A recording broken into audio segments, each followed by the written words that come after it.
전처도 받고 복지부에는 뭐 이런 관련된 게 많네요. 마약 퇴치 운동본부 어디 계세요? 어디 계세요? 여기 있습니다.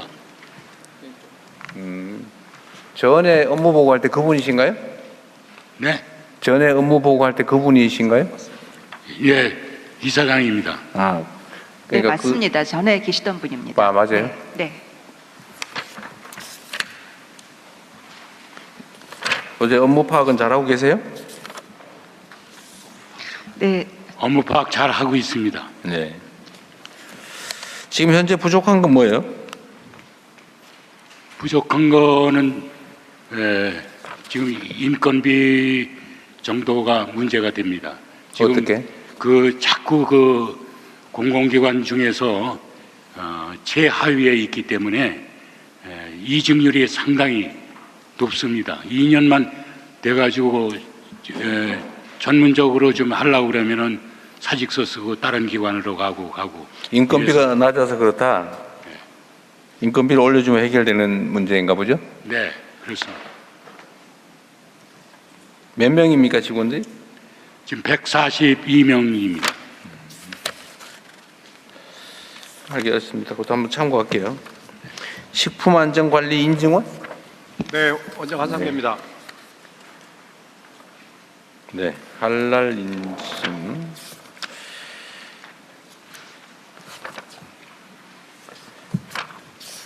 요새 K푸드 수출이만 늘어나고 있는데 그거와 관련돼서 이 기관의 업무가 뭐 늘어나거나 그럴 수는 있나요? 저희가 지금 추진하고 있는 할랄 인증기관 지정받는 것도 K푸드 수출의 하나의 요소가 될 것 같고요. 네. 그 외에 이제 또 우리나라에서 외국으로 수출하고자 하는 업체가 저희들한테 요청을 하게 되면 네. 안전성 담보 사업도 지금 해주고 있습니다. 그런데 내가 물어보는 거는 업무나 아니면 신청 건수나 이런 것들이 좀 늘어나느냐 아니면 통상 수준이냐 그 말이에요. 현재 할랄 같은 경우는 저희가 지정을 받은 상태가 아니기 때문에 지금 그런 건 아직 현재는 없습니다. 없고 국내 식품업체들의 인증은 뭐 그냥 거기서 거기다 그 말인가요? 네, 그렇습니다. 자, 성평등 가족부. 예, 이상으로 보건복지부 질병관리청 식품의약품안전처 업무 보고를 마치겠습니다. 네. 네, 지금부터 성평등가족부 핵심 업무를 원민경 장관께서 보고드리겠습니다. 안녕하십니까. 성평등가족부 장관 원민경입니다. 먼저 우리 부처 역정 사업인 모두의 생리대 영상을 보시겠습니다. 헉! 생리대 안 챙겨왔는데? 아, 맞다! 생리대에서 무상 공급을 하는 거 검토해보라. 어디서 받을 수 있지? 우리 지역 공공시설에 있구나.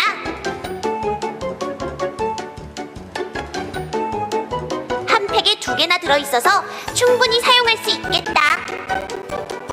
안심하고 쓸 수 있겠어. 필요한 순간에 누구나 부담 없이 가까운 곳에서. 우리 부를 향한 국민의 질문은 분명했습니다. 청년 세대 인식 차이를 어떻게 공존의 문화로 바꿀지, 일터의 성별 격차를 어떻게 줄일지, 젠더 폭력, 돌봄 공백에 정부가 어떻게 책임 있게 대응할 것인지에 대한 물음이었습니다. 이에 대해 성평등가족부가 답변드리겠습니다. 먼저 상반기 성과입니다. 국가 성평등 정책을 총괄 조정하는 총리 주재 양성평등위원회를 5년 만에 대면 개최하는 등 성평등 거버넌스를 다시 세우는 데 집중했습니다. 청년 공존공감위원회 출범, 국민 아이디어 공모 등 청년과 국민이 성평등 정책에 참여하는 기반을 넓혔습니다. 지역 핵심 산업과 연계한 직업훈련 과정 52개를 새로 만들고 신기술 분야 직업훈련 과정을 103개로 확대하였습니다. 젠더폭력 피해자, 유괴 청소년에 대한 안전망도 강화했습니다. 디지털 성범죄 피해 통합지원단이 출범했고 AI 모니터링 신고 기술을 도입해 피해 영상 삭제 처리 건수를 크게 높였습니다. 청소년 상담 1388 대기 시간은 5분으로 줄었습니다. 취약가구 아이돌봄 서비스 지원 시간을 1080시간으로 늘리고 지원 대상을 중위소득 250%까지 확대했습니다. 작년 7월 양육비 선지급 제도 시행 이후 11,631명의 아이들에게 양육비를 국가가 먼저 지원했습니다. 하반기에 중점 추진할 역점 과제 6가지를 보고드리겠습니다. 각종 지표로 산출한 국가 성평등 지수는 상승하고 있지만 우리 사회에서 성차별이 전혀 없다고 느끼는 국민은 7.7%에 불과합니다. 정책은 선언이 아니라 일상과 일터에서 체감되는 변화로 이어져야 합니다. 성평등위원회가 실질적 컨트롤 타워가 되도록 하고 성평등 정책 전담 부서를 24개 중앙부처로 확대하겠습니다. 청년들이 발굴한 정책 의제를 사회적 논의로 확장하기 위한 공론장을 운영하고 하반기에 성별균형 성평등 정책안을 발표하겠습니다. 아울러 모두의 생리대 시범 사업도 본격 시행하겠습니다. 우리나라의 성별 임금 격차는 개선되고 있지만 여전히 OECD 국가 중 최하위 수준입니다. 시간이 지나면 나아질 것이라는 기대만으로는 해결되기 어렵습니다. 고용평등 공시제를 신속히 도입하겠습니다. 공공기관과 대규모 민간기업부터 남녀 고용 및 임금 현황, 일가정 양립제도 사용 현황을 투명하게 공시하겠습니다. 공시와 함께 자가진단, 컨설팅과 인센티브를 연계해 고용 환경의 실질적 개선을 이끌어내겠습니다. 노동계, 경영계와 적극 소통하고 법적 근거를 하반기까지 정비하겠습니다. 디지털 성범죄 피해는 더 빠르게, 더 넓게 확산되고 있습니다. 디지털 성범죄 피해자 지원센터의 삭제 지원 건수는 최근 6년간 3.3배 늘었습니다. 불법엔 강력히 대응하고 피해는 더 신속하게 지원하겠습니다. 삭제 요청에 지속적으로 불응하는 불법 유해 사이트에 대해 성평등부 장관이 기간통신 사업자에게 직접 접속 차단을 요구할 수 있도록 하겠습니다. 해외 플랫폼 대응을 위한 국제 공조를 확대하고 AI 기반 24시간 탐지, 신고 시스템 고도화로 피해자를 더 빨리 보호하고 불법 촬영물은 더 신속히 차단하겠습니다. 최근 3년 사이 교제폭력 스토킹 신고 건수는 40%가 넘게 증가했습니다. 입법 공백을 메우고 현장 대응 체계를 강화해야 합니다. 교제폭력에 더 강하게 대응하기 위해 처벌 근거가 마련되도록 법무부와 함께 뛰겠습니다. 친밀관계 폭력 사망 사건 사례 분석 제도를 도입해 현재의 법 제도 공백을 찾아 메우겠습니다. 레드 플래그를 배포하여 위험 신호와 보호 조치를 국민께 알기 쉽게 안내하겠습니다. 청소년 자살은 줄어들지 않고 있습니다. 위험 신호 조기 발견부터 상담, 회복까지 끊김없는 지원이 필요합니다. 청소년이 위기 신호를 놓치지 않기 위해 AI 기반 위험 신호 탐지 시스템을 개발 운영하겠습니다. 1388 전화상담 통합관리 시스템을 구축해 상담 대기 시간을 줄이고 112, 119와 연계를 강화해 긴급 상황 시 즉각 대응하겠습니다. 학교 밖 청소년에게는 마음치유 사례관리 서비스를 지원하고 가정 밖 청소년에게는 일 경험과 자립 역량을 키우는 성장 일터도 운영하겠습니다. 온라인상 유해 정보를 점검 차단하고 전자담배 등 무인 판매 업소의 성인 인증 방식도 개선하겠습니다. 한부모 가족의 소득은 전체 가구 평균의 60% 수준입니다. 모든 가족이 행복한 일상을 누릴 수 있도록 든든한 안전망이 필요합니다. 아이돌봄 서비스의 공급을 늘리고 품질을 높이겠습니다. 양육비 선지급 제도는 소득 기준을 폐지하고 임대주택과 건강검진 등 생활안정 지원도 확대하겠습니다. 1인 가구 생애 주기별 역량 강화 모델을 개발하고 이주 배경 가족을 위한 특화 지원 사업을 시범 실시하겠습니다. 지역이 체감하는 정책도 강화하겠습니다. 지방정부 일자리 기관, 기업과 함께 협의체를 운영해 지역 전략 사업과 연계된 여성 일자리를 발굴하고 교육 훈련을 제공하겠습니다. 인구 감소 지역 청소년들의 지역사회 연계 특화 활동을 지원하겠습니다. 244개의 가족센터를 통해 지역 맞춤형 가족 서비스도 강화하겠습니다. 마지막으로 성평등부가 추진하는 국가 정상화 과제입니다. 성평등부 장관의 긴급 차단 요구권을 신설해 불법 유해 사이트를 신속히 차단하겠습니다. 가정 밖 청소년과 자립준비 청년 간 지원 격차도 바로잡겠습니다. 누군가의 오늘을 지키는 일, 그것이 우리가 정책을 만드는 이유입니다. 아이를 키우는 부담, 혼자 견디는 아픔도 국가가 함께 나누겠습니다. 성평등 가족부가 끝까지 함께하겠습니다. 이상입니다. 네, 수고하셨습니다.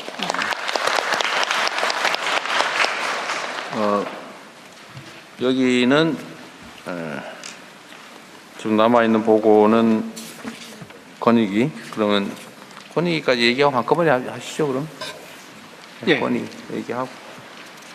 국민권익위원회 주요 업무를 보고드리겠습니다. 상반기 주요 성과, 정책 방향과 역점 과제, 국가 정상화 과제 및 기타 현안 과제 순으로 말씀드리겠습니다. 올해 상반기 권익위는 국민의 권익 보호를 위한 다양한 노력을 기울였습니다. 집단 민원 101건을 해결해 약 2만 5천 명의 국민 불편을 해소하였고, 고충 민원 6,700여 건과 행정심판 10,000여 건을 적극 처리하였습니다. 고속도로 통행료 개선 등 국민이 체감하는 13건의 제도 개선도 공고하였습니다. 아울러 민원 처리, 소통 확대 방안과 집단 갈등 민원, 특이 민원 해결 로드맵을 수립하고 전 중앙부처와 교육청에 갈등 조정 담당관을 지정해서 민원 대응과 국민 소통을 강화했습니다.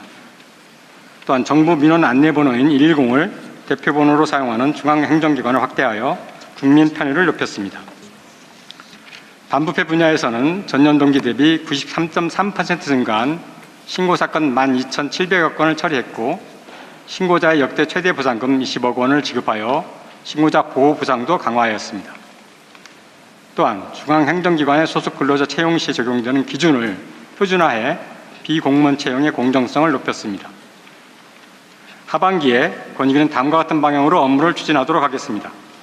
먼저 권익보호를 통한 국민 삶의 질 개선을 목표로 국민 편에서 실질적인 국민 고충을 해소하고 국민 소리에 기반한 생활 밀착형 제도 개선을 추진하겠습니다. 또한 국민 눈높이에 맞는 정상사회 구현을 위하여 단칙과 특권에 대해서는 당연히 대응하고 사회 전반의 청렴 수준을 높이도록 하겠습니다. 이와 같은 방향에 따라서 역점적으로 추진할 과제를 보고드리도록 하겠습니다. 첫째, 장기화된 고충 민원을 전략적으로 해결하겠습니다. 권익위 국민신고를 통해서 중앙정부, 지방정부, 공공기관 등의 민원이 연간 약 1,200만 건 접수되고 있습니다. 이 중에서 통상적인 수준을 현저히 초과해 특별관리가 필요한 특이민원 140만 건을 2030년까지 절반으로 감축하겠습니다. 범정부적으로 특이민원 관리 체계를 구축하여 각급 기관별, 각 갈등 조정 담당관을 중심으로 선제적으로 관리하고, 기관 차원에서 해소가 어려운 특이민원은 권익위가 전담 대응팀을 구성해서 특별관리하는 등 민원인의 조속한 일상 복귀를 지원하도록 하겠습니다. 민간 전문가로 구성된 시민상담관을 확대 운영하고, 내년에는 특이민원 전담 처리를 위한 정규 인력도 별도로 채용할 계획입니다. 또한 다수 국민의 실생활과 밀접한 집단 민원은 당사자 간의 조정과 합의 등을 통해서 상반기 대비 30% 이상 해결하도록 하겠습니다. 지난 14일 발표한 로드맵에 따라서 교통, 환경 등 6대 분야의 130개 과제를 단계별로 해결하고, 지역의 현안은 시민고충처리위원회와의 협업을 통해서 지역 실정에 맞게 해결하겠습니다. 두 번째, 맞춤형 지원으로 권익구제의 사각지대를 없애겠습니다. 찾아가는 민원상담버스인 달리는 국민신고 운영을 상반기 대비 40% 이상인 74회로 확대를 해서 민생 현장 속 국민 곁으로 먼저 다가가 소통하겠습니다. 또한 행정심판 법률상담 서비스를 무료로 지원하고, 국선 대리인 선임 신청 자격을 행정심판 청구인에서 행정심판을 청구하려는 자 등으로 확대를 해서 행정심판 청구가 어려운 국민에게 법률적 지원을 아끼지 않겠습니다. 세 번째, 청년과 청소년의 정책 참여를 확대하겠습니다. 권익위에서 운영하고 있는 정책 패널을 청소년에 이어 청년 부분까지 신설을 해 이들의 정책 아이디어를 적극 반영해 나가겠습니다. 2030 청년 담론단을 활용해 다양한 청년과의 소통을 강화하고 청년 체감형 정책 제안이 이루어질 수 있도록 적극 지원하겠습니다. 또한 지난 1년간 청년이 제기한 민원 약 41만 건을 집중적으로 분석을 해서 청년이 원하는 정책 수요를 발굴하고 청년 세대가 공감하는 정책 방향을 이끌도록 하겠습니다. 네 번째, 일상 속 불편, 불합리 유발 요인을 개선하겠습니다. 국민신문고에 접수되었으나 채택되지 않은 국민 제안을 재검토하고 국민과 전문가가 함께 발전시켜서 실제 정책으로 연결할 수 있도록 하겠습니다. 안전, 생활, 주거 등 국민 생활과 밀접한 제도 개선 과제를 지속적으로 발굴하여 구조적인 문제 해결을 통해 일상에서 체감할 수 있는 변화를 만들겠습니다. 5번째, 부패행위를 차단하여 공직기강을 확립하겠습니다. 담합, 입찰 비리 등 부패 빈발 분야, 특히 지방의회 의원 등의 부적절한 수의계약 현황에 대해서는 전반적으로 실태를 조사하여 구조적인 부패를 개선하겠습니다. 그리고 피신고자에 대한 조사권도 확보해서 신고 사건에 더 적극적으로 대응하도록 하겠습니다. 또한 고위직에 임용 전 3년간의 민간 부문 업무 활동 공개를 의무화하고 부정청탁에 의한 직무를 수행하는 공직자에 대해서는 처벌을 강화해 고위공직자의 부패 행위에 대해 엄정히 대응하겠습니다. 6번째, 불법 행위에 대한 국민 감시를 확대하겠습니다. 부패 행위와 공익침해 행위 등에 대한 신고 보상금 30억 원의 상한을 폐지하고 수입 회복액의 30%까지 지급해 신고자에게 충분한 보상이 될 수 있게 하겠습니다. 책임 감면, 화해 공고 등 상황에 적합한 조치를 통해서 신고자 보호를 강화하고 부패나 공익침해 행위 신고 등 어떤 신고를 하더라도 높은 수준의 보호가 가능하도록 보호 기준을 일원화해 국민이 안심하고 신고할 수 있는 환경을 조성하겠습니다. 7번째, 민간 분야의 투명성을 높이겠습니다.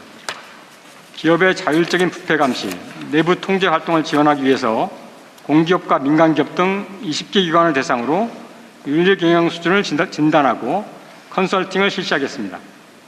청렴 윤리 경영 진단을 본격 시행하기 위한 로드맵도 연말까지 마련하겠습니다.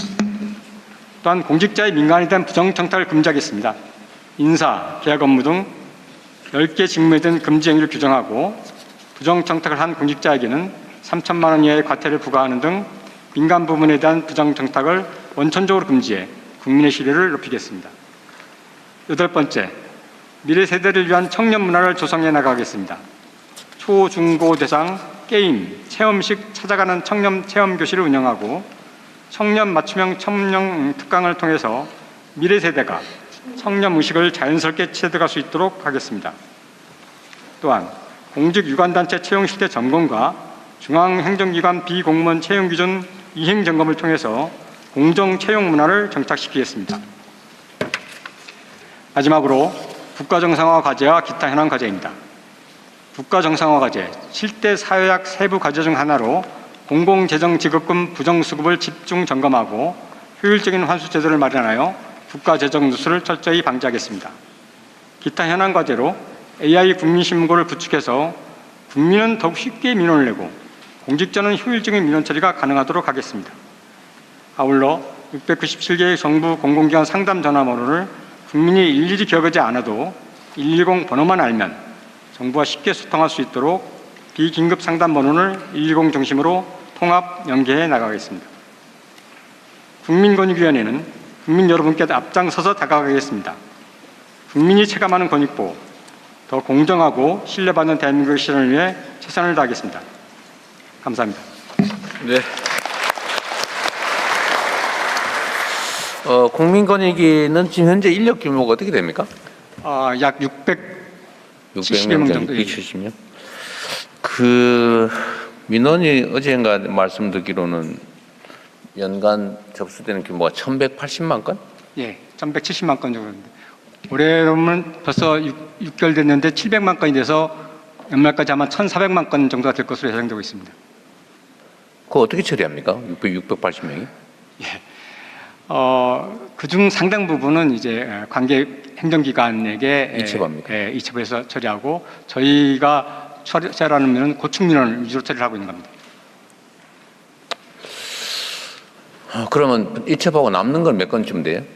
이체부하고 남는 게 그 다수 그러니까 그 건수로만 따지면 약 6,700 이번 6월 달까지 1월부터 6월 달까지만 따져봤을 때 6,700건 정도 되는 거로 파악되고 있습니다. 6,700건? 예. 남는 게?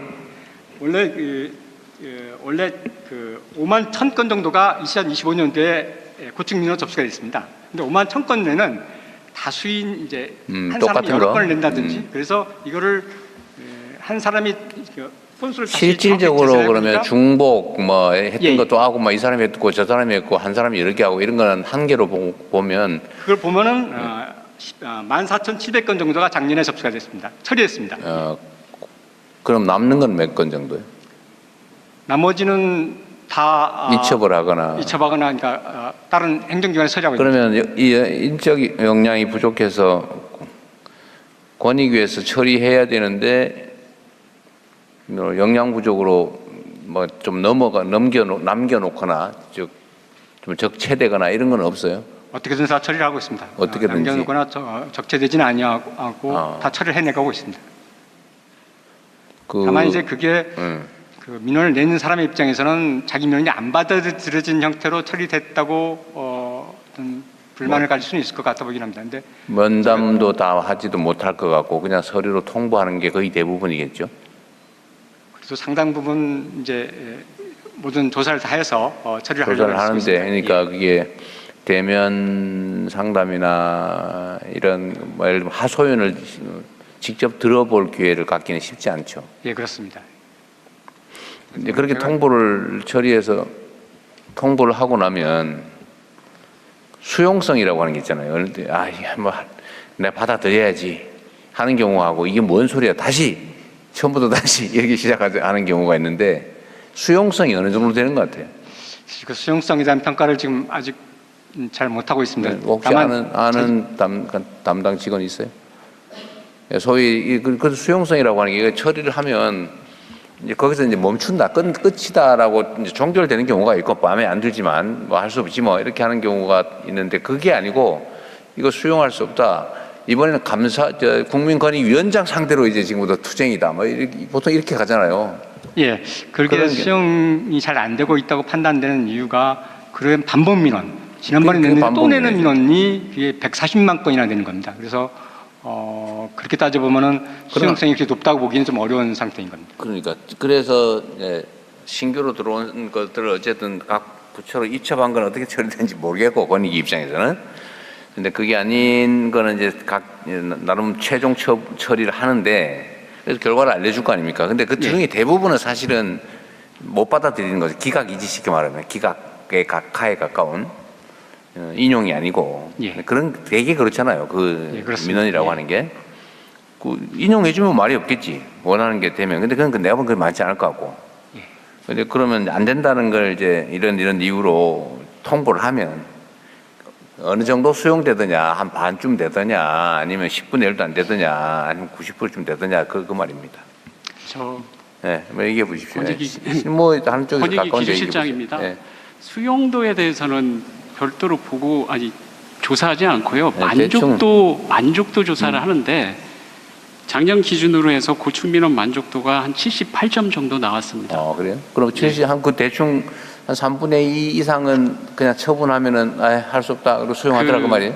저희 위원회에서 약 그 평균 한 3년 평균 보면은 한 5만 건 정도를 접수 처리하고 있습니다. 중복 이첩 안 하고. 그러니까 이첩한 거 빼고. 국민신문고 시스템은 제가 처리하는 것입니다. 그러니까 내가 보니까 숫자가 비슷한 것 같았어. 그 정확히 말씀드리면 국민신문고 시스템은 저희 위원회에서 이첩하는 시스템이 아니고 그 민원인이 해당 기간을 찍어가지고 민원을 신청하는 시스템입니다. 그래서 시스템에서 민원인이 예를 들자면 복지부를 찍었다. 그럼 민원이 바로 복지부로 갑니다. 그러니까 아니 그런 거 빼고 내가 말하는 거는 자꾸 다른 얘기하지 말고요. 우리 위원회가 연간 5만 건 정도 평균 3년 평균 5만 건 정도 처리하는데요. 최종 처분을 한다 그 말이잖아요. 저희 권익위원장 수용성이 얼마쯤 되느냐는 얘기를 지금 하고 있는 중이에요. 만족도가 한 25년도에 78.4점 나왔습니다. 물론 인용 민원은 훨씬 높습니다. 한 90점 수준으로 나오고요.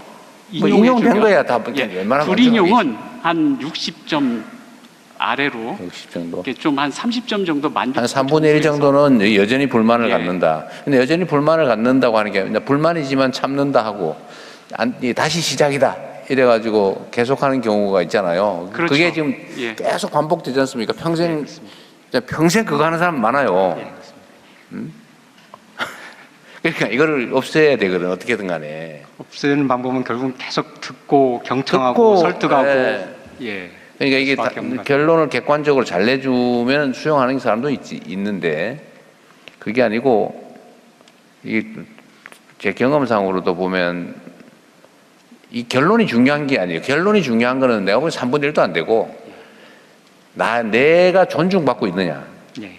내 얘기를 국가기관이 귀담아 들어주느냐, 아니면 말단 직원이 나와서 속된 말로 떽떽거리고 그러느냐, 아니면 고위직이 나와서 점잖게 정말 진지하게 들어주느냐, 이게 거의 대부분이 반 이상이 그런 것 같아요. 그걸로 거의 대부분 해결되거든요. 예. 근데 지금